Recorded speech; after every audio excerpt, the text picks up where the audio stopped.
John. And this is Comicsplaining. The show where we're the Thor of Thors. Whatever the hell that means. Yeah. Don't think anybody does. It means nothing. It means, what did you say it means? It's the power of Thor? Well, that's what they actually said.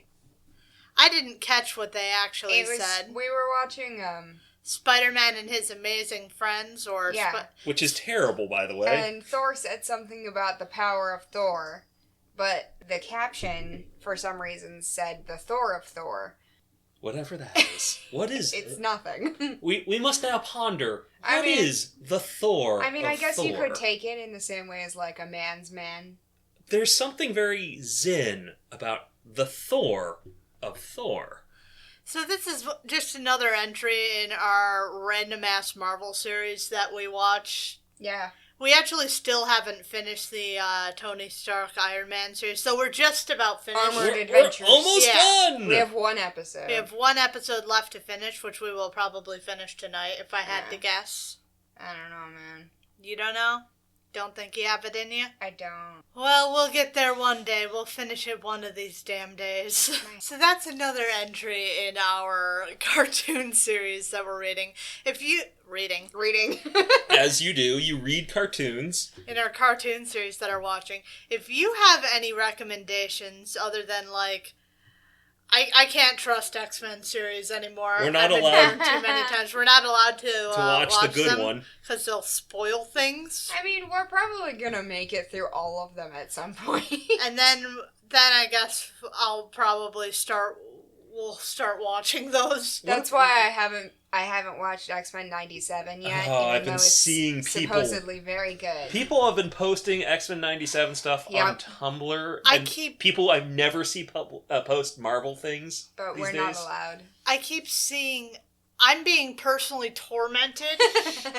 Not only is it all over my dash, but I'm also seeing hints of things as I go through our Google alerts every day. So it'll be like, here's hints of things from Life Death. Here's things happening with Cyclops' secret brother. And it's like, I know about all of these things. I want to see this. Good. You can watch it when I'm not home. I know, but it would feel bad to watch this shit without you guys. That's so sweet. Aww. You know what we can watch? We can watch the good Spider-Man series from the same era. Hey guys, why don't we watch the Thor cartoon? There's a Thor cartoon? I couldn't even finish that. I think there is, actually, because there's a Thor song, but I don't know. Oh, no. I think there might be a Thor cartoon from way back in the 60s. Very, very long time ago. I might be able to dig that out. I don't think it exists on Disney Plus, so we'd have to track it down. As I said, I think I might be able to dig it up. Okay. So you may have noticed that this episode is kind of short. Life has been a little hectic. I'm going insane. Yeah. So that's what's happening. That's what's happening. That's what happening. That's what happening. Candace going insane. Yes. Correct. Me going... Insane. So, we decided to do a little bit of a mini episode just to get something done. And basically what we decided to do is we're both gonna backtrack to cover something that we skipped. Yeah. I remember skipping over one that I wish we'd done at the time, so we're going to do that. Mm-hmm. And, well, you're going to be starting us off this week. I am. I'm starting off, but I will not ask for a recap because, again, we're backtracking, and I'm actually going to cover an issue that we not only skipped, but we skipped it in our legendary Lost episode number 114. Ooh. So in a way, we kind of double skipped it. Boy. By the way, I'm still annoyed that after over 100 episodes, the only one we've lost is the finale of Avengers vs. Defenders. Not that it was very compelling, but still, it did the end of it. Start off our fucking season. Yes. Rip. Annoying. So the issue we're reading today isn't part of that event, but it comes directly after, and it wraps up a few loose ends. So you all may remember from our insane rambling that during Avengers vs. Defenders, Loki accidentally got Dormammu in the face and became generically insane. Right. That sounded familiar. You may also remember me mentioning that the Avengers just left Loki with Tom Fagan, the guy who hosts the Halloween parties in Rutland. What a choice. Because presumably it seemed like a good idea at the time. We never said the Avengers were good at making decisions. So in today's minisode, we will be going back to find out why that happened, with Avengers number 119, published in October of 1973, written by Steve Englehart, penciled by Bob Brown, inked by Don Heck, colored by Glynis Wein, lettered by Artie Simek, and the cover is by John Romita Sr. Swordsman's sword is kind of curved. I guess it is in a Yeah, weird... it's just forced perspective. It's forced perspective that looks weird. Yeah, I'm not saying it's good. This issue begins with the Avengers, worn out from a battle that spanned the globe and the barrier between dimensions, returning to their mansion for a well-earned rest. They touch down on the roof in a borrowed shield jet, and everyone stumbles their way inside. Thor leads the Dormammuified Loki, while behind him Cap gives Vision a pep talk. Tony wonders for some reason if Wanda is going Brotherhood of Evil Mutants again, and Mantis fusses over Swordsman, who is being very positive about his gunshot wound. In case you forgot, he was shot with a gun. He's fine! He's fine! I think everyone is overdue for a nap, but unfortunately, nobody bothered to phone ahead to ask Jarvis to turn off the rooftop security system. And for some reason, it identifies the Avengers as intruders. Because they touched down, they weren't in their own car. Yeah. Good job, guys. I have no clue how Tony designed this. No shut-off But code. doesn't it seem like it would make sense? They have Avengers ID cards. So wouldn't it make sense if the security system could scan and recognize those somehow? Maybe it just recognized Loki as not a friend. True.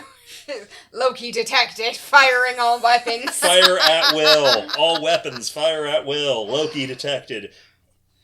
Regardless, some turrets pop up and start shooting everybody with lasers. Motherfucking beams. Yeah. Everyone but T'Challa is taken off guard and instantly immobilized by an array of strange weapons, including Tony himself, who gets trapped in a bubble of some kind. Wait, so they have, like, customized anti-them weapons? No. Oh. They're just really unlucky. Yeah, they just weren't paying attention and they got. But T'Challa, with his keen senses and his cat-like reflexes... It's going to be really embarrassing when Jarvis comes to check out what's happening with the security system. Yeah. Again, sir. The Panther, having immediately dropped to his belly to avoid the sensors, begins to army crawl toward the control panel to save his teammates. However, the system detects his movement, and he has only a split second to leap away from a laser, then over a cartoonish trapdoor toward the exit. It recognizes his handprint through his glove somehow and swings open, allowing him to pull the lever to deactivate the whole array. Overly dramatic. That was necessary. With that drama over, we can get to having some completely different drama.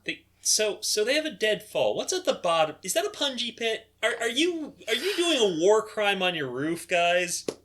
Well, Tony built this stuff, so ask him. Tony, I think that might be a war crime. It is a war crime. I don't know. Well, so they say earlier here that all of the weapons are calibrated to stun, so I don't know. How does a deadfall stun? It really depends on who they're doing it against, if it's really a war crime. I mean, that's true. If the Hulk fell in there, he'd just be mad. I don't know, maybe there's like a room full of stuffed animals. I don't know, maybe it's just an American citizen. I don't think that American citizen's going to be stunned. Right, but it's not a war crime then. We're talking about two different things. You're technically correct. If it's done against civilians that are of your own countrymen, it is not a war crime. They're non-combatants, and you're non-combatants, and they're of your own country. That's just maybe, at best, a police action. That's just frowned upon. Yes. Wanda snidely criticizes Thor for not keeping his wits about him, saying that he's no better than a human. Vision is like, whoa, babe, what the fuck? But Cap tells everyone to chill. It's completely reasonable for Wanda to be on edge after the last few days, and he's ready to move past it by redirecting attention to someone else. Namely, he passes the buck to Thor, and specifically what he's going to do with his catatonic sibling. At the very least, the Thunder God is prepared for this question and already knows what he's going to do.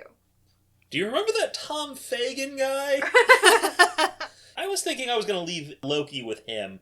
That Tom Fagan guy seemed like a real class act. You know, the guy who does the Halloween party? The Halloween party guy. You know, him. He'd be perfect to take care of my catatonic brother. Exactly. He's not going to explain what he's going to do until 10 minutes later when they get inside and walk to a high-security suite inside the mansion. Loki is his responsibility now, Thor says, because they've been banished by Odin and can't very well be set loose on the world when they're barely functioning. He asks Jarvis to make his sibling comfortable because they have suffered enough. That's very sweet.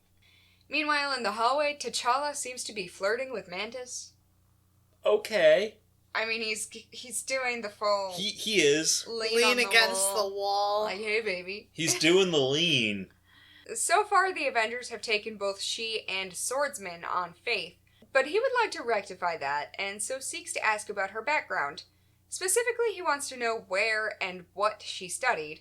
I'm assuming he means, like, martial arts, spiritualism, philosophy. You know, all the things that make her a gross Asian stereotype. Mantis is all too happy to answer, but before she can reveal any information about her past, she is stricken with some kind of psychic trance, in which she warns about a vague danger tonight in Rutland. She has no idea what that means or why it happened, but the Panther at least recognizes the name enough to gather the other Avengers. Thor and Wanda both wonder if this could be related to Loki and or Dormammu, but Cap doesn't think so, based on nothing. Iron Man and the Vision arrive last, having just finished taping their report on the recent events to send to local news outlets. What? Which is cool of them to do, I guess. I'm sure those are going to be aired without bias. Without editing. Yes. While everyone piles onto the Quinjet, Viz explains to Swordsman what Rutland is and why they're taking this seriously, which is of course because for the past 3 years, Rutland, Vermont has had strange and violent incidents on Halloween. I don't know if it's Halloween in this comic. Nobody said anything, but the issue came out in October, so I guess we should just assume. Wow, I love how that means there's multiple Halloweens a year. Love the sliding timescale. Bit fucky like that, isn't it? It is. Yeah. Jarvis watches them leave from the dining room, where he just finished laying out a banquet to celebrate their victory over Dormammu, complete with each Avenger's favorite dish. He laments that now they'll probably just eat McDonald's, if they eat at all. Oh dear. Spelled wrong, though, because that's how we do in the Marvel Universe. I love Jarvis, this poor man. Long-suffering. Truly. The Avengers arrive just in time for the annual Halloween parade, and are immediately greeted by our old pal Tom Fagan. Yep, it's Halloween. Yeah, apparently. Nobody said it explicitly that it was Halloween, it just is. Unless this is like Halloween in March. No, it's the Halloween parade. Yeah. No, I'm just saying that no one in the comic before Right. this point said that today is Halloween. Right. So they're greeted by Tom Fagan, who invites them to join in. Wanda turns down the offer so that she and Viz can look for whatever danger they were warned about. Mantis and Swordsman, too, are disinclined to participate. Though as they leave, Tom has some very suspicious thoughts about how they've all fallen right into his deadliest trap. Wow, Tom. He's also dressed as, what the fuck, Nighthawk? Yeah, I think that's his name. He's dressed as Nighthawk, everybody's favorite Marvel character, Nighthawk. Who? You've never run into Nighthawk? Probably not at this point. I think his costume has changed since this. I like his nose beak. Yeah, the beak is quite a bit, especially with the glasses. Yeah, Yeah. it's a look.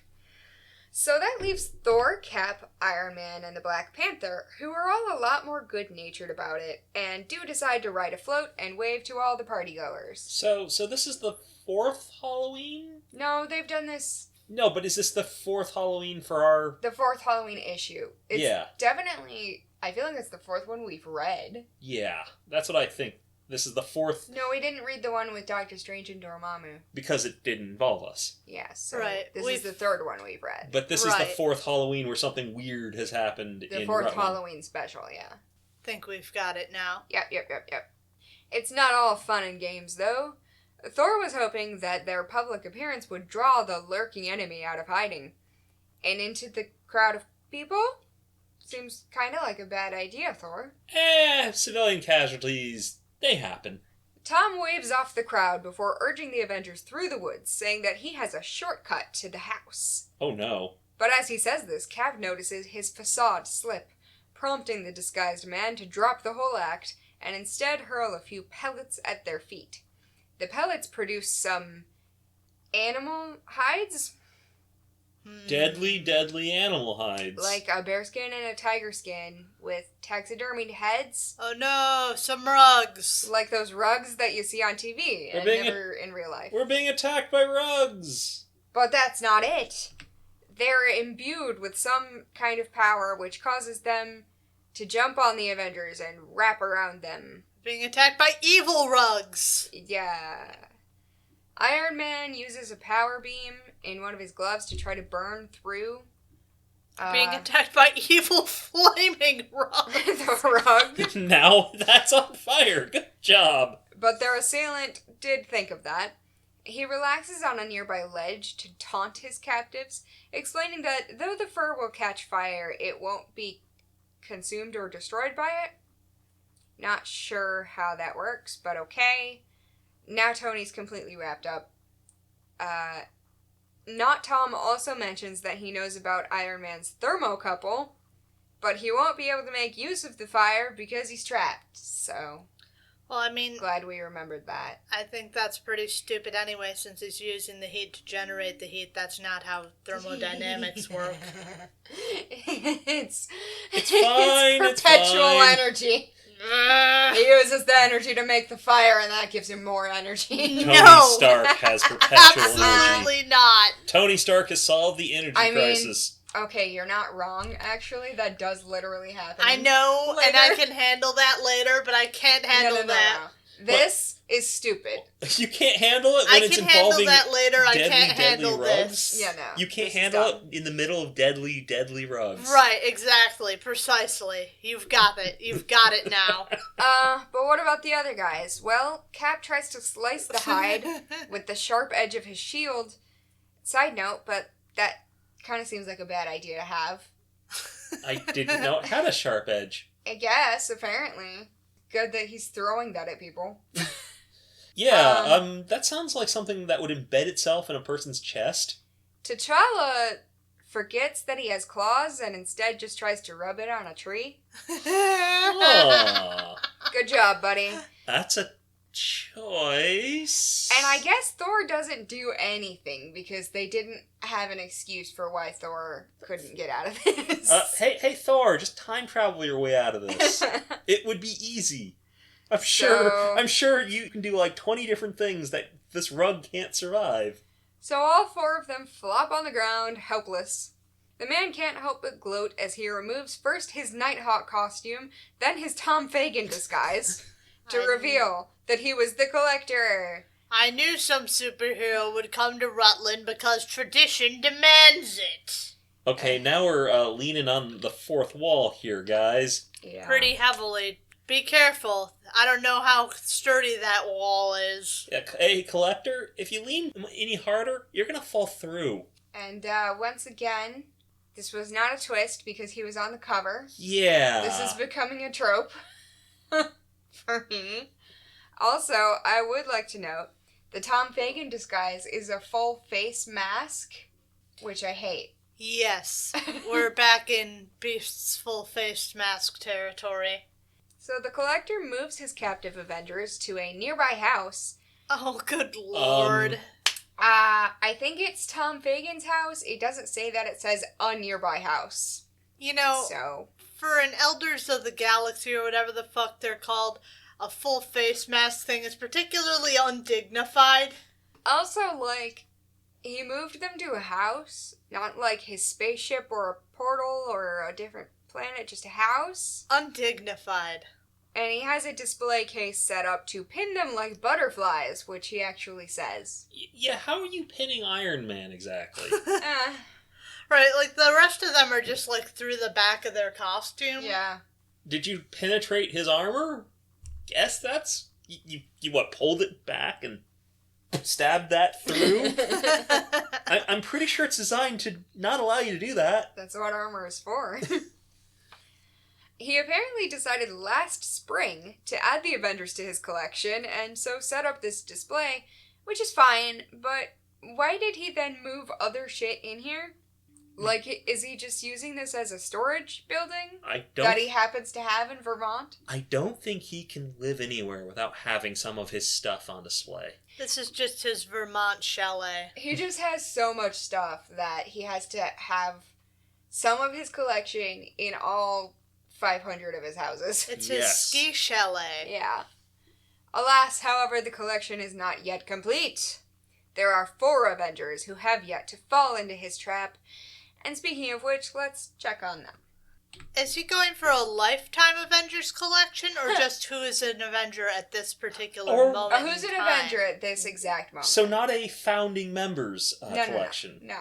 Just the Avengers that are actively serving. I don't know. I feel like active duty Avengers. I feel like either a full set of all Avengers ever, or just the original. Pretty lame that he's not going for a completionist. Hey, look. We don't know. This could just be the starting point of the collection. That's true. Because, like with all collectors... You gotta start somewhere. You start somewhere, and then once you have one collection, you're like, well, I guess I could do all these other ones, too. I mean, I need... That's what I always do in video games. Once you have the active duty, then you start realizing, what about some of the other founders? Yeah, but then you gotta think about how you're gonna organize them. Yeah. And then you start thinking about, how the fuck am I gonna collect the Hulk? But, do you keep Thor, Cap, and Iron Man with the active duty, or do you put them with the founders, you know? And what about those who are no longer, and they're not using those costumes anymore? Yeah. Well, if I were sorting them, I would put them with the founders, and then have everyone else just kind of arranged around the founders. That's a good point. But how do you display the Hulk? Because I don't think that's going to work on him. Pinned through the breeches. Pinned through the very large purple breeches. Crucify him!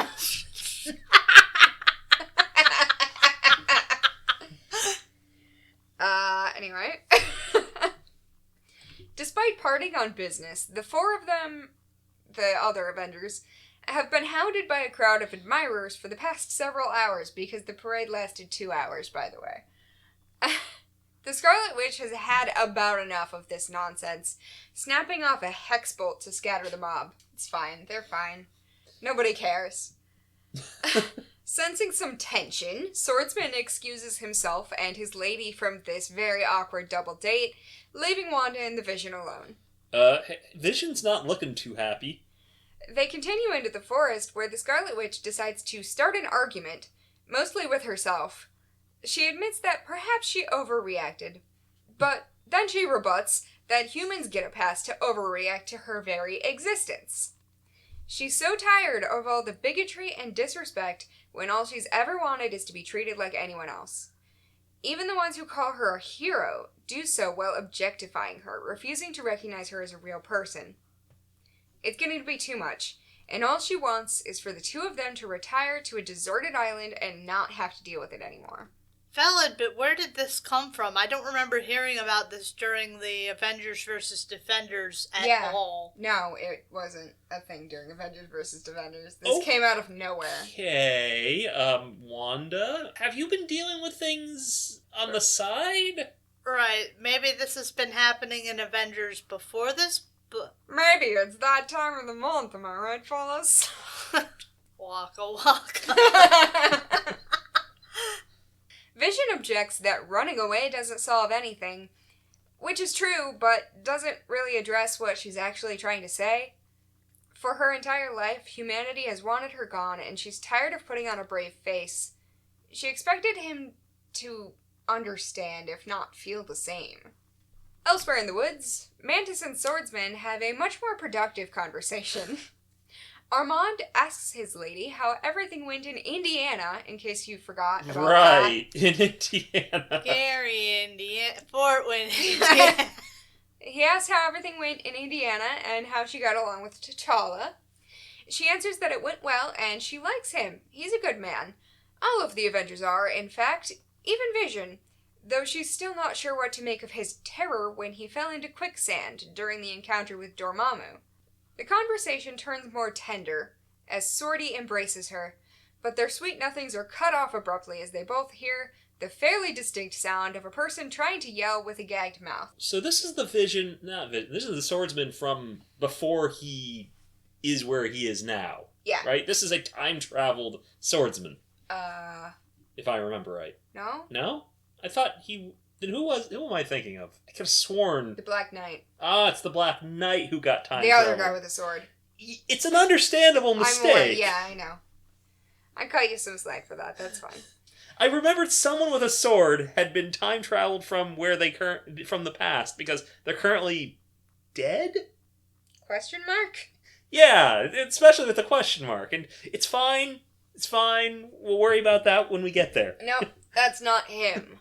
So yeah, they hear a noise, and down the ridge, they find who else but Tom Fagin.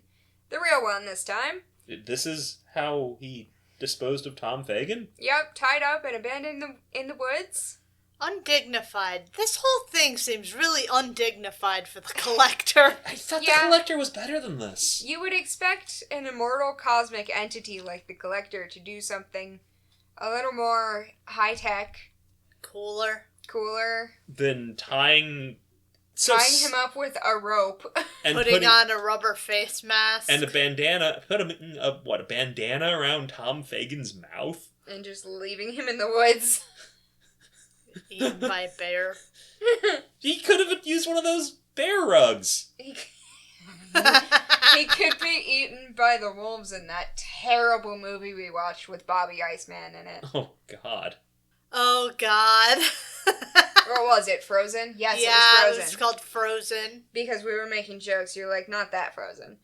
Ripley was looking for, like, free movies to watch.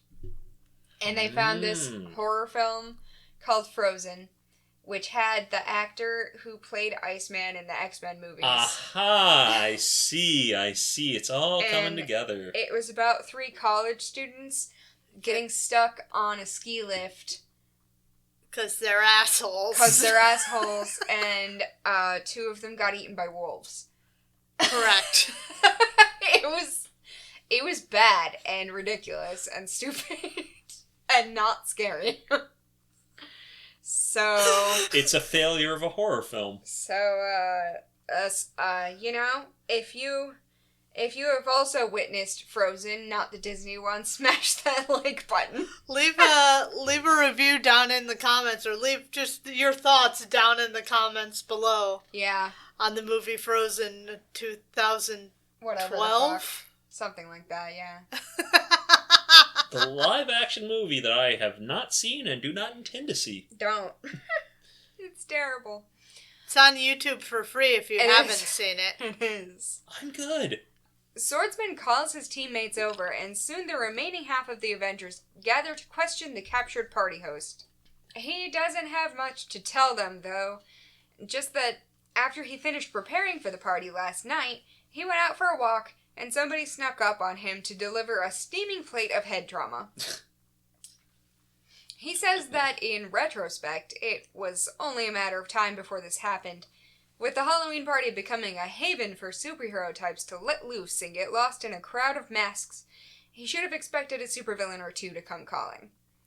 Vision rejects his apology, saying that he only tried to bring people joy, and he has a plan to deal with it. Very cool, Vision. Vision is very intense this issue. Yeah. Vision, you're coming off kind of mad looking. I don't know what the deal is with that. The Collector waits in his darkened house, wringing his hands and monologuing about how soon the rest of the Avengers will fall into his trap. I always love checking out to see who's dressed as who during these things. And indeed, there comes a knock on the door. The Immortal goes to answer it while palming 4 more capsules, these ones containing some fearsome creatures to take down his prey. However, on the other side of the door is actually a huge crowd of partygoers, led by Tom, who got his Nighthawk costume back, I guess. Oh, okay, is it still warm? Um, I hope not. and they're all eager to attend the famous Rutland Halloween Rager. A group of teens push their way in and gather around the collector, praising his costume and talking about their part-time jobs and telling stories about people they met in town. And the collector, who is traditionally a solitary man, instantly becomes so overstimulated that he screams and runs off to lock himself in his trophy room. You know, I suddenly feel for him. He deserves to win. He does not find the room as he left it, though, with the captured Avengers displayed among his other sundries. Indeed, they are not, because the remaining half of the team were able to blend in with the costume crowd to sneak past and free their buddies. That was easy. Exactly. Well, that was easy. Staples, right? They could just do it. I didn't know this was just a thing you could do. They just walked in and slapped the easy button. Yeah. All of them greet the collector at the door, looking extremely annoyed. Tony's looking particularly nipular today. Before they can grab him, though, he takes out 2 stones and smacks them together. They create a sound wave that turns into bats, That's a choice. and the bats chase the party out of the house. He then drops the rocks into a hidden shaft because he says that hitting them again will get rid of the bats. But the shaft is booby-trapped, so no one can go in and get them. And now Rutland will be destroyed by bats unless they let him go. That's... death by bats. Cool speech. Mantis kicks him in the face. And then tells the others to protect people while she gets the rocks. So. Sure. This is so random. Lol, so random. Am I right? Yes, you are correct. That is what this I made you is. a cookie, but I ate it. Oh no. The Avengers are apparently finding this difficult somehow, but Iron Man has something that might help. I Iron like Man? that they're fighting the bats. Yeah, they are vampire bats, by the way. Maybe that's supposed to be threatening. But It's I'm not. just No. getting the impression that nobody working on this book knows anything No, about bats. Hey, Right, hey, it's Collector? not actually scary. Collector, all you've done is killed a bunch of bats. I hope you know that. They're not going to survive this far north. They're a warm weather bat. It feels like they're just trying to make it spooky for Halloween, but in that case, I think spiders would have been better. Spiders would actually be scary. To be fair, people used to just think vampire bats were scary all on their own. Yeah. It worked. I Because remember they're that era. vampires. I remember that era of media with vampire bats as a scary monster. Vampire bats are also quite small, I think. Yes. And these guys are way bigger. So I think nobody knows what vampire bats are. No. Well, with her super Asian contortion, Mantis squeezes through the twisting tunnel, carefully avoiding all the actual bombs attached to the sides. Okay. Yeah, What? that's just one of her powers. Well, no, I knew that. As Bombs? Well, yeah, the collector said it was booby-trapped. All right. I wasn't expecting bombs as Right, the bombs were not what I was expecting. Yeah, they're bombs. All right. It's okay, Mantis has got this. She's Asian. I hope everyone knows that I am saying these things sarcastically. We know by now. You know, but I'm didn't- saying that our listeners might not know. Well, they maybe knew. You didn't write this. I did not write this. I'm just telling you what's happening. So, having completed a very slapdash rewiring, Tony flies up into the sky above the town before unleashing an ultrasonic signal that scrambles the bat's senses. Which I guess at least kind of makes sense. He can't keep it up for long, but he won't have to, as Mantis emerges from the shaft with the stones and cracks them together, instantly banishing the bats. Don't question it. Didn't the collector say they had like 5 seconds? No, he said they had 5 seconds to let him go. Oh. The day is saved, and once the collector is cuffed, the Avengers gather to receive the gratitude of the townspeople. Steve makes a very special effort to point out these people up here, who I guess we're supposed to recognize, but I have no clue who they are. Looks like some kind of cat lady and a fish man. Huh. I don't know. I don't know who that is. No, maybe this is someone that we're meant to know if we're reading Avengers comics. I don't If fucking we're know. a real I don't know. Avengers fan. A true believer, one Yes. might say. Tom... We're fake Marvel fans, Yeah. unfortunately. Yeah, true. Oh well.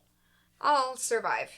Tom Fagan thanks everyone directly, and he says if there's ever anything he can do to repay them, they could ask. And then Thor basically does what I joked he would do. And Thor's like, well, actually, you seem nice. How about you take care of my brother who's in catatonic shock? You're qualified for that, right? Tom's like, yeah, sure. That's about as bad an idea as when I joked it. Basically this. I expected more lead-in to that, but that's it. That's how it is. You know, so did I, actually. I kind of expected there'd be a good reason that More than 3 panels. that Tom Fagan would be, like, the right person for this. But no.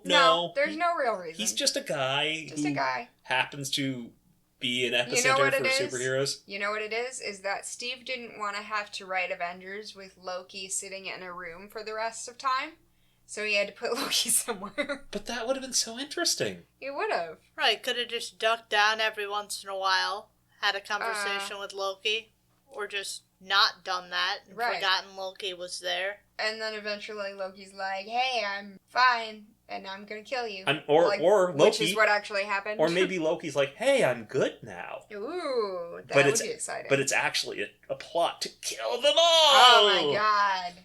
How exciting. Tom says that everyone in town will help take care of Loki, but seems weird, but okay.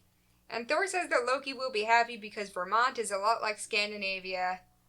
Okay. Is it? Source needed. So, tell me what you guys thought of this, and also tell me if you understand why I skipped it. What matters here? This last page? Yeah, this last page is what matters here. And we needed a very dumb excuse to get to it. I understand why you skipped it. Uh-huh. So do I. What do I think of it? Very undignified appearance by the Collector. Yeah, he was not at his top form. One of the elders of the universe, and he's just up to, like, regular supervillain shenanigans. Tying people to train dragons. Where is he getting rope? It's in his collection. But why would he ever use something in his collection like that? Because he's got, like, a bunch of rope. Pinning people to walls. Yeah. In Tom Fagan's house. Yeah. Apparently. 2.5? Yeah, that's about as generous as I'm feeling. Because it didn't, like, read badly.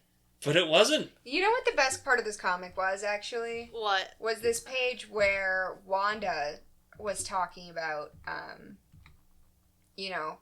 her struggles with anti-mutant bigotry. You mean these sets of panels from a very different issue?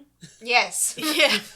It's so incongruous with the rest of it, but it is genuinely the best part of this comic. Oh, They're yeah. talking about something. Because they Her are... talking about something that has nothing to do with the Avengers. I like that panel where Jarvis is like, hey, I made everybody...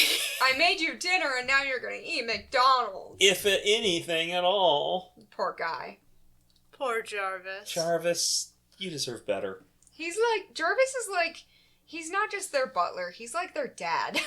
I love Jarvis. I love Jarvis so much. Yeah, 2.5. This is so... That feels generous to me. It's a 2. Yeah, I said that's as generous as I'm willing to be with this thing. Yeah, so... Alright, well, we've got you in the middle here. Stuck in the middle with you. Go ahead. Copyright claimed. Go ahead. It's too good. Yes. Go ahead and hit the buttons. Let's interrupt Ripley again. Please. Like, subscribe, and hit the motherfucking bell button. Go ahead and comment, and if you've got anything to say about Frozen, not that one. Yes, or that one. I mean... You know, it was so weird, because as soon as I realized that the actor in it was the guy who played Iceman, I'm like, oh, well... Bobby Iceman should be able to handle this situation. He's got it under control. No, he's too gay. No, he wasn't gay in the X-Men movies. he was, I don't know, he had a crush on Rogue or something? I don't know. Yeah, but they went real heavy on the likening it to being gay. Did they? The gay metaphor. I haven't seen those movies in a long time. Yeah. I've been thinking we should rewatch them. Yeah. Eat all of them? Yeah. Yes. Especially the bad ones? Yes. Would I ever skip the bad ones? No, not in a million years. You would never skip the bad ones. You would go out of your way to find the bad ones. But that's a journey for another time, so let's talk about our social media. Alright, yep. We are on Tumblr, Jeter, Facebook. I never get past Jeter without laughing. You do it to yourself. You have trapped yourself in this repetitive break of your bit. I can't say X and take myself seriously. Well, most major news organizations don't say X. They do. They also say Twitter. So They say the website formerly known as Twitter. Or something along those lines. Yeah, the website. X, formerly known as Twitter. X parenthetical Twitter. Blue Sky and Instagram, theoretically. Discord, also. Yep. That. We are on Discord. We include a link every episode. Check our description if you want to join us over there. If you have anything longer than you want to include in a comment, go ahead and shoot us an email over at comicsplaining@gmail.com. Other than that, let us continue. Yay. Away! Except not. We're gonna... This time it's my turn with Len, with Amazing Spider-Man 161 from October of 1976. Written by Len Wein, penciled by Ross Andrew, inked by Mike Esposito, colored by Glynis Wein, lettered by Irving Watanabe, with a cover by Gil Kane and John Romita Sr. God, you literally cannot escape Glynis Wein. She's fucking everywhere. She's inevitable. The front page of the Daily Bugle, Shock of Shocks, is running an anti-Spider-Man story. No shit. But it's not solely an anti-Spidey rag. There are also deets on the latest in a series of snipings. Ooh. As he reads, hanging upside down, something about the news is enough to make Kurt Wagner cry out in anger, alerting his teammates Colossus and Wolverine to his distress. Piotr is mostly just mildly concerned, but Logan, who is bouncing on a trampoline for some reason, decides to needle him a bit more, launching himself across the room on his next bounce to slice Kurt's gymnastics ring down, causing him to rip his paper, and that's the last straw for the already peeved Nightcrawler. God, for a moment there, I thought we were in the danger room. They're just in the gym. I should have addressed this. This is shortly after the team was formed. While Logan's in an uproarious laugh... Oh, God, that face. That's a face. Kurt demands an apology from his teammate, mostly because he was reading that newspaper and now it's torn. Well, that's enough to get Logan to pop his claws, and the next thing you know, Piotr's intervening between the two of them, threatening to tell Dad. Oh, no. Or Psych once he gets back. No, that's Dad. But there'll be no need for that. Kurt was just leaving. And he climbs up the wall, out the window, and into the night.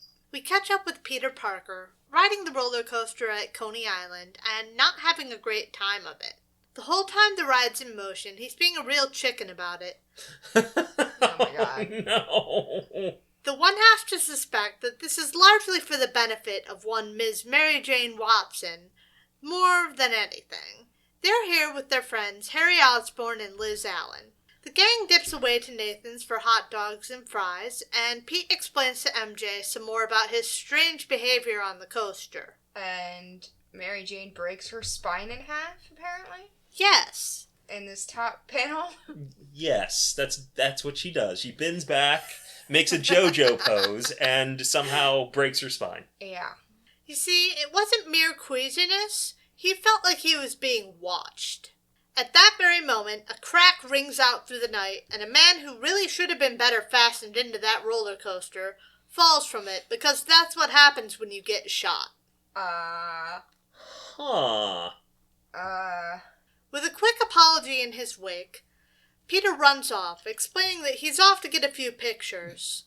But as he changes into Spider-Man, we tick back in time a few seconds before the gunshot, where we find Kurt Wagner walking through the Coney Island night, considering the dead man from the newspaper's fate.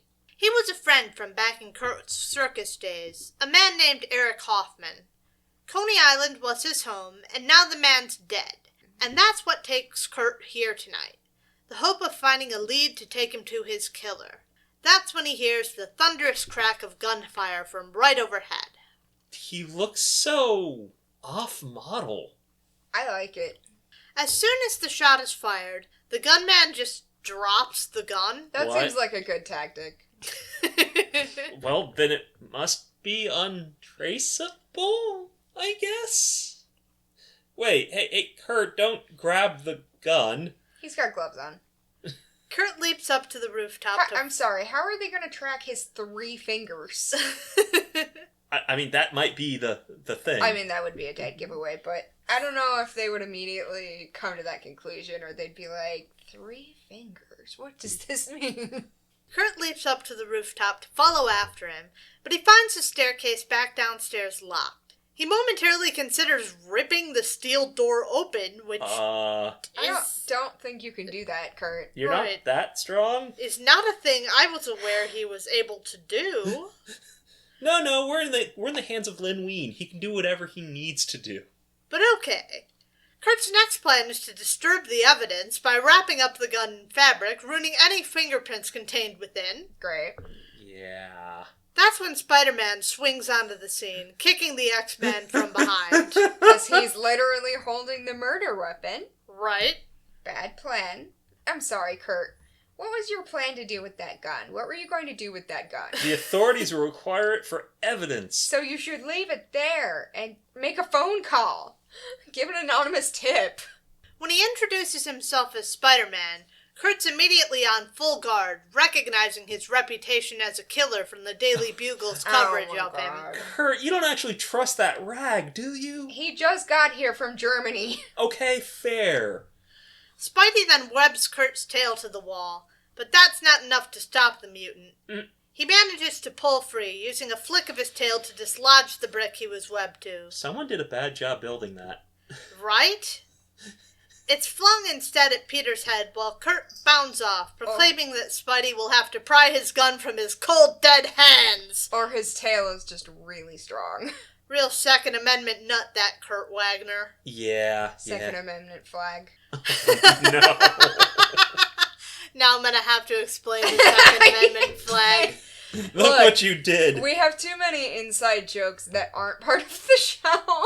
So the other day I was driving around by my work and I just saw this flag that just said Second Amendment. And it was just like, it looked like a gif of a scroll of parchment. A gif. No, just like a piece. Yes, the flag looked like a gif. Like a fucking, It just looked like a piece of parchment paper with script Clip that art. just said Second Amendment. like as if someone had made it in MS Paint with clip art. And that's all. It just said Second Amendment, no stance, no anything. It just like said Second Amendment. And we've been talking about it ever since. Well, of I'm course. still sad you didn't get a picture of it. I didn't want to get shot, and all of a sudden it was raining. Okay, fair enough. As Kurt springs up to jump up on one of the support beams of the Ferris wheel, the police begin to arrive on the scene, guns drawn. The panel says he actually rides up with Peter's punch to make it up there, but the art is rather confusing here, as evidenced by the return of our good friend, the Arrow. Oh, no.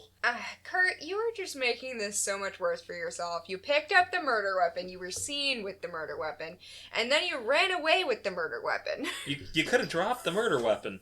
Just drop it and say, it's not mine. Yeah, they'll really believe that.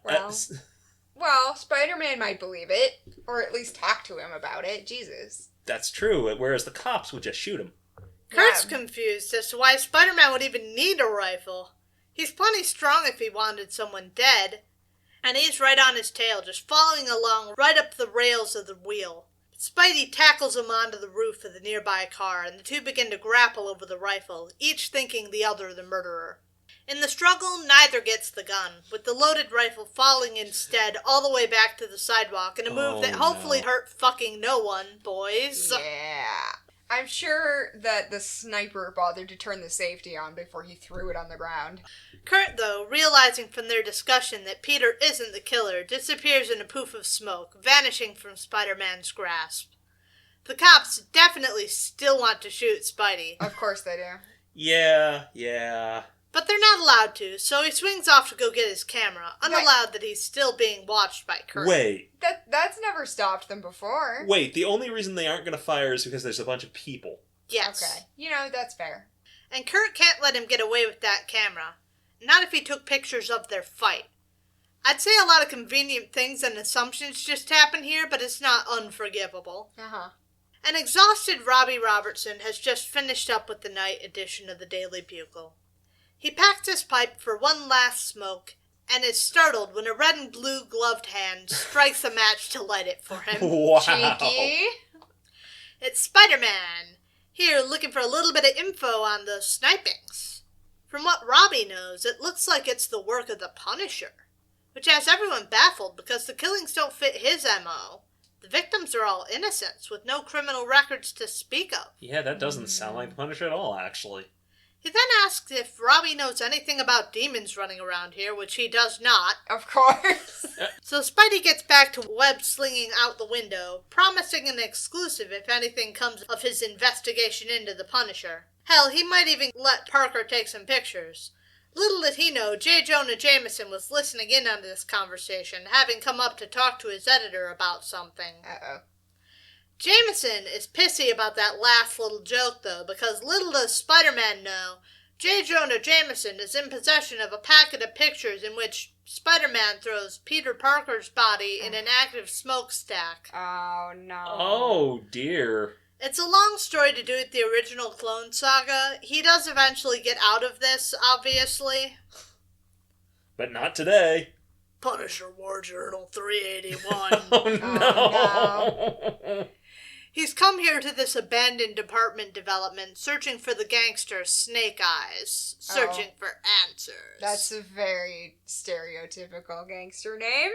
He just wanted answers, but Snake Eyes' toughs jump the gun the instant they see the Punisher, going for their hand cannons. And so Frank blows them all away. All but Snake Eyes himself, whose chest he steps on, demanding to know who's impersonating him and where to find him. God. And he's the one in charge because his suit is purple. His fancy purple suit. Purple is the bad guy color, and also the royalty color. Exactly. Spidey drops on the Roosevelt Island tramway to catch a ride, but all he catches is these hands! When Nightcrawler chops him twice in the neck and then steals his camera. Even as he does this, though, he explains that their fight earlier wasn't actually on purpose. It was one of those oh-so-common superhero misunderstanding fights. No hard feelings, hopefully. He then climbs away along the tramway's cables. It only takes Peter a few moments to recover, though, before he's back in hot pursuit. And so with the threat of the X-Men's existence being revealed, Kurt opens up the back of Parker's camera, pulling out all the film and exposing it to the moonlight before tossing Spidey's camera back to him once more, even offering to pay him for the roll of film. All he cared about was keeping their secret. Sure. But the webhead is mad, so he decks Kurt hard, knocking him from the cables. He's got impulse control problems. It's a good thing Kurt can bamf. He is immediately horrified.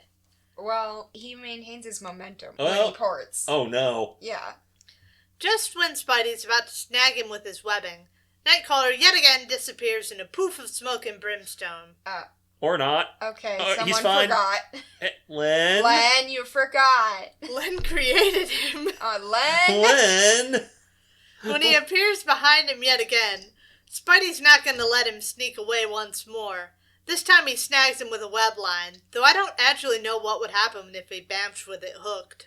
It doesn't matter, because that's not his play. Instead he rolls with Spidey's next punch. Well, he rolls with Spidey's next punch, using the momentum to tug Spider-Man off balance.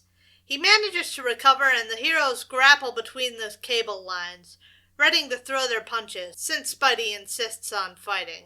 Peter, stop being dumb. Right? Peter, you're instigating now. Suddenly the cables jerk as the cable car jams to a halt. Someone has stuck the controls.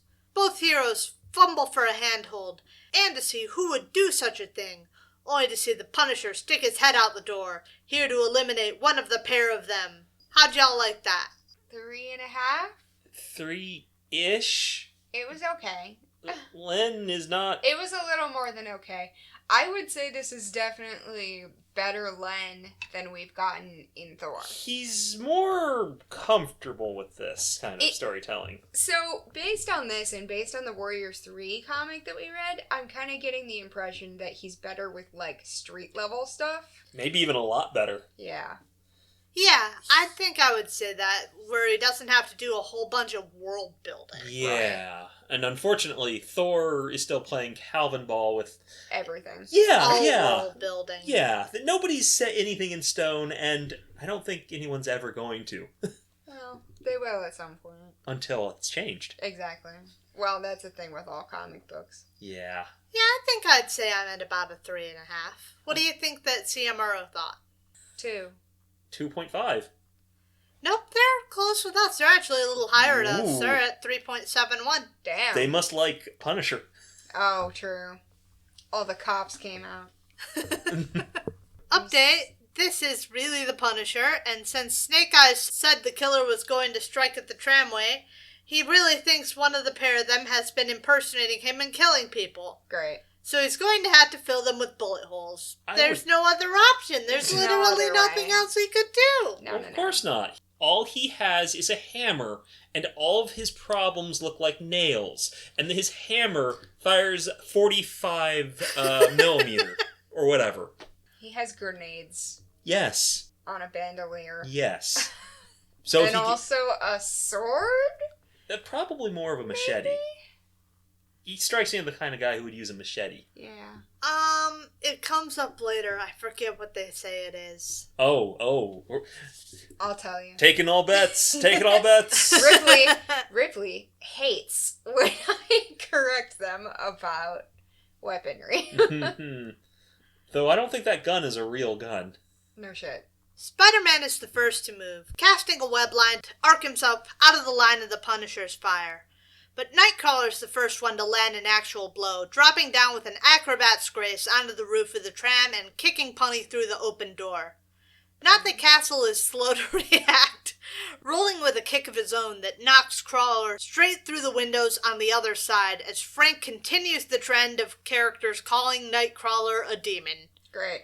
Which happens a lot in general, but is very heavy-handed over this arc. Len? I mean, to be fair, if you've never seen anything like him before, what else would you call him? No trouble, though. Peter climbs in through the window to keep up the pressure. He kicks Punny's rifle from his hands before the two can start properly throwing down. But before the two can start properly throwing down, the Punisher throws him backwards, pinning him to the tram skin by the costume with 2 bayonets. There we go. That's what it was. Oh, why does he have...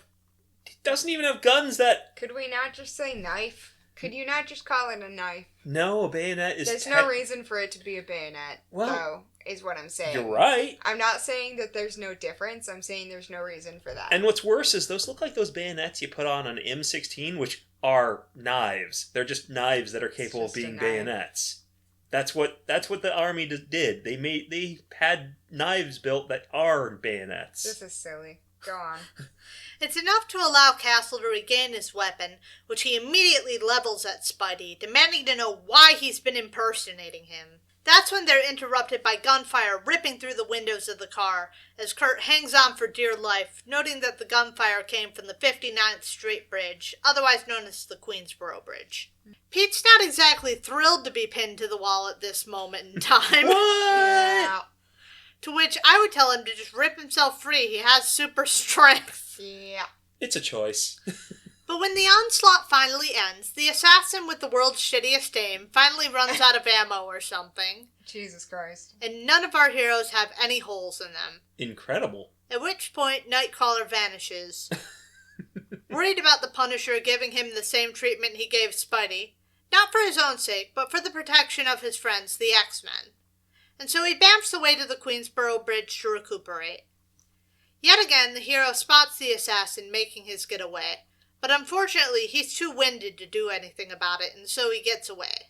But back in the Skytram, the Punisher and Spider-Man make a pact to work together to get to the bottom of these killings. Hey, Peter, you know this guy's gonna kill that man. Who's gonna kill who? The Punisher's gonna kill the sniper. Yeah. Oh, well, yeah, obviously. So, I mean, at some point, Peter's gonna have to Stop him. the Punisher. Well, yeah, sometimes you gotta accept that risk. It's just, I know how this works. Peter doesn't kill people. The Punisher does. It's Yeah. like his whole thing. Yeah. It's his shtick. Yeah. But it's better to keep an eye on the Punisher to make sure he doesn't kill anyone else in the process, you know? Right. Yeah. And then at the end, you can stop him because Spider-Man has super strength.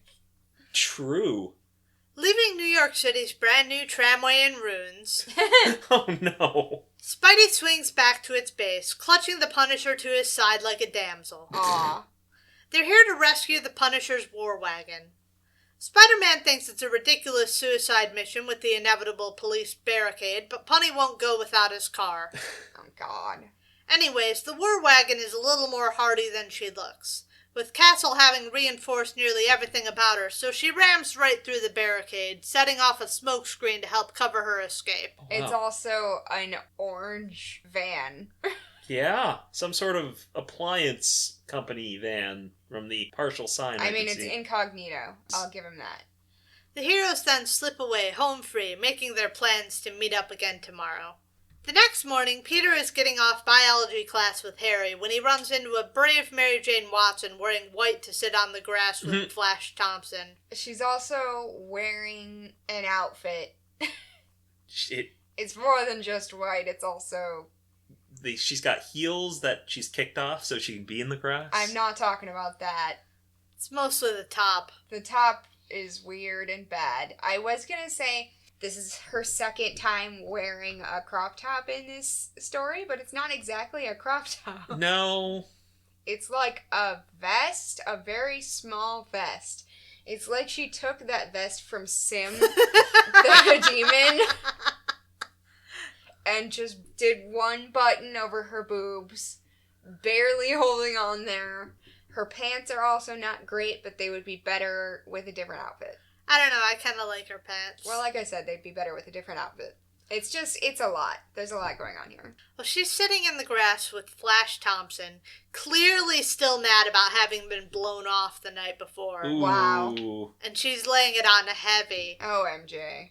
The not the only fish in the sea routine, as Peter calls it. Oh. Gross. Talking about how she's not playing the possessive she-cat anymore, and telling him to give her a call when he's actually around before she and Flash sidle off arm in arm. Ooh. As if his day hadn't just taken a turn for the annoying, his boss Jameson now gets out of a taxi, headed into the school for something or other. Wait.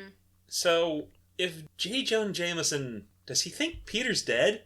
I don't think so. I don't know what the fuck he thinks. Okay. Whoever knows what he thinks? Nobody knows. Not even him. He's here to meet with Dr. Marla Madison, a member of staff here at Empire State University. That's some hair.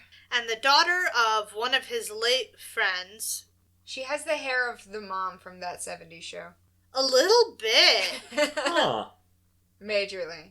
The electrobiologist doesn't particularly like Jonah and doesn't have much interest in hearing him out, but the thing about Marla is that she's grown bored in her career, and when Jameson brings the scientist a new intriguing challenge, suddenly her tune has totally changed. Tell me more about this destroying Spider-Man business, Triple J. You've piqued my interest. I didn't know J. Jonah Jameson could just casually invent supervillains. Yeah, I'm an irresponsible scientist who's bored, so please tell me how I can kill someone.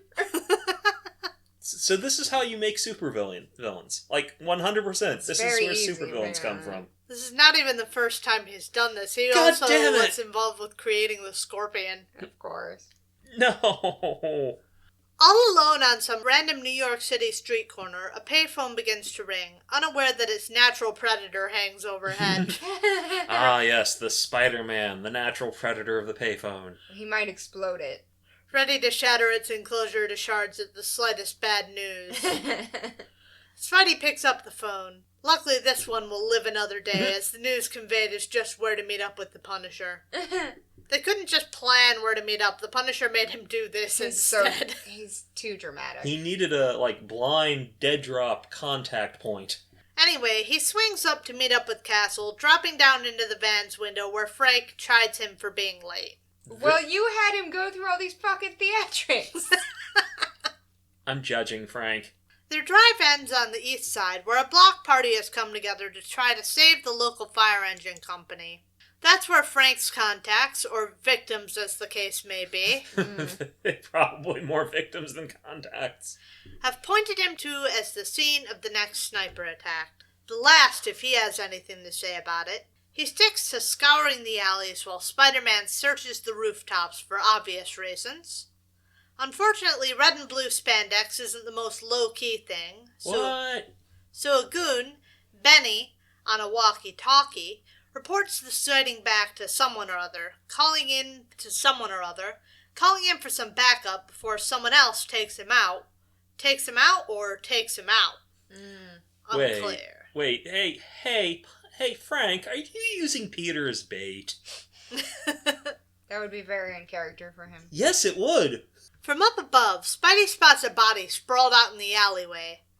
Thinking the sniper has already taken their victim, he ducks down, only to be greeted with no signs of violence except for the violence visited upon him. Oh no. It was an ambush. Gasp. The corpse draws a gun, threatening to fire. It's enough to set Peter's spider sense a-flashing. If only it had done that before he went down there. A little late. Except was it that, or was it the pull that hits him in the back of the head the next moment? Oh boy. The whole posse of masked thugs give the webhead a beatdown. But luckily for Spidey, their boss wants him alive. And I have to say, not your best showing, Peters, man. Peter, I thought you were, strong and agile and able to take on goons. Correct. Yeah. Why were they able to beat the living shit out of you? One moment, everyone's having a good time, a lively block party, everyone's enjoying themselves, we're funding public works ourselves, but in a weird way rather than the usual way. The next moment, a bunch of toughs have bust onto the scene, hooking a chained Spider-Man to one of the lampposts as their leader, a mug with a real fucked up face called Jigsaw. Oh, I know who this is. Attempts to taunt Castle out of hiding, telling his story. Once upon a time, he was a low-level gang hood when the Punisher came rolling into town, doing his Punisher thing, throwing him face first through a plate glass window. Ha ha. As he does. Ouch. Well, now he's back at the top of the gang with his fucked up face and a grudge to settle. And what looks like a neck brace. He threatens that Punny's got to the count of 3 to show himself, or else his goons are going to start blasting innocent people. And that's what springs Frank into some kind of motion, chucking a knife from the shadows to knock the gun from his hands. But Jigsaw's been training for months for this showdown, so he dives to pick up the gun and rolls back to his feet, pointing it directly at Spidey's head. Hey Frank, why do you keep throwing knives? You have guns. I mean, he did. He shot. At his feet? Like a coward. He could have shot his hand to make him drop the gun. Or shot his face. Yeah, I'm just saying. It's a contrivance. Maybe he wants Spider-Man dead? Suddenly, from the shadows leaps Nightcrawler. For you see, it was he who took out that goon in the shadows earlier. Oh. Ah. Stealing his disguise. Just how he's been shadowing the Punisher all day, I don't fucking know, but he has been. Well, I guess Frank's OPSEC is not very good. He got his van back and he just took a nap. He's been sleeping in the back. Exactly. But now he's here to knock off Jigsaw's aim. And this time when he takes the gun, he empties the magazine. Okay, that's a solution. Good plan. Just then, one of the thugs lights up the Punisher in his gunlight, ignoring the leader's orders to blow away Nightcrawler because they have more exciting prey. Frank, why are you hanging from a roof? That's a really good question that we're probably never going to have answered. Not that they're going to get to finish him. Oh, he was just climbing down to the fire escape. They just didn't draw the fire escape. They did. Not in the previous panel. Yeah, they did. Oh, they did! He was jumping down to the fire escape. Yes. Even loaded for Bunny with less than lethal rubber bullets and gas grenades, he's just better than they are. He's really going easy on these guys. I guess... He's worried about the crowd around them. Wait, is this... I gather that he sometimes does this. Well, there's a party of people. Yeah, so he's aimed, He's after like bad I said. guys, not randos. Right, so like I said, he's loaded for Bunny. He's not a cop. But I mean, he is shooting people in the chest with rubber bullets, so he kind of is a cop. Yeah, but the bad guys. Yeah, but that's cop behavior. He would kill you for that. As he leaps down the fire escape, the Punisher takes down goon after goon in his inimitable style, while Nightcrawler keeps facing off with Jigsaw. That's when Spider-Man comes to, flexing out of his chains. Uh-huh. Yes, Again, he has super strength. How did you get beaten up? Gladly, finally fucking remember. Quickly, the fight starts getting under control, with each hero wrapping up a handful of goons. I don't know at what point Jigsaw broke free of his dance partner, but he's quickly watching his plans of revenge crumble to dust. He's now looking down the barrel of either an angry Frank Castle or 4 life sentences, so he decides he's getting the hell out of here. He has one of his remaining goons steal the fire truck from the block party, with a plan to get you next time, Punisher! God. I'm not sure that fire truck's getting out of here alive. For some reason, he climbs on top of the fire engine? What? Maybe he doesn't know how fire trucks work? But clearly. Maybe it was a childhood dream? To knock Spider-Man off a fire truck with the hose? Lord only knows, but like you said, it makes him easy bait for Spider-Man to drop in for a slugfest.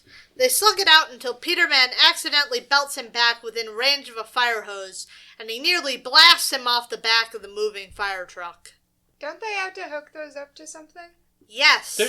There can sometimes be water Yeah, in some there may of be those, some. but not a lot.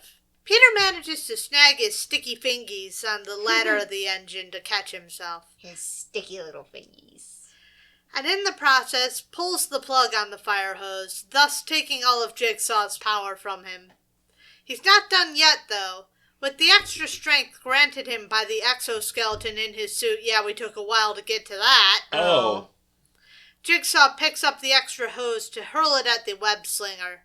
Unbeknownst to him, everything's getting tangled. His foot around the hose around the axle, sending the whole crate careening into a nearby wall, including a hopelessly tangled Jigsaw. Wow. By the time Nightcrawler and Punisher catch up, everything is cool, so the other heroes quickly bounce. Before Peter can actually even apologize to Kurt for the misunderstanding earlier. Since they both left, Peter too doesn't stick around, leaving Jigsaw tied up for the cops. The end. And I'm assuming that fire station is definitely not going to survive, because that's another expense they can't get back. Hopefully that was one very successful block party. Oh, it better Maybe be. the fire truck was insured. Do you really think... Oh, now that's a question, though. Do they have superhero Do they insurance? have superhero insurance?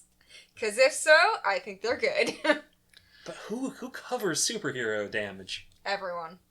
It's gotta be widespread. In New York? Come on. Ah, because it pays out so often. No, because they have to pay out so often, but that means everyone has to invest in it. Yes. That's pretty much mandatory. Yeah. You can't live in New York without having coverage from somebody. Just like how in Michigan you can't have a car without full coverage. So how'd y'all like that? That was competent. I liked this one better. I'd give it a 4. It's alright. Best thing we've ever read? No, but that's a high bar, so. 3.5, which is generous for Lynn? I'm at a 3, actually. What do you think CMRO thought? Oh, they liked it. It's Punisher. They liked it. 4. Cops came out. 4.5. 3.5. Oh, shit. Damn. Alright. Well, that is going to be it for us on this little mini-sode. And we're going to be back with you next time with 126, hopefully. Yeah. Because I don't know what the fuck we'd actually pull out for you for another mini-sode. It would be ugly. I've got a couple other things I could find, but it would be ugly. Yeah. Anyway, we're going to be back with you next time, hopefully with 126, and we look forward to talking to you then. Bye! Bye.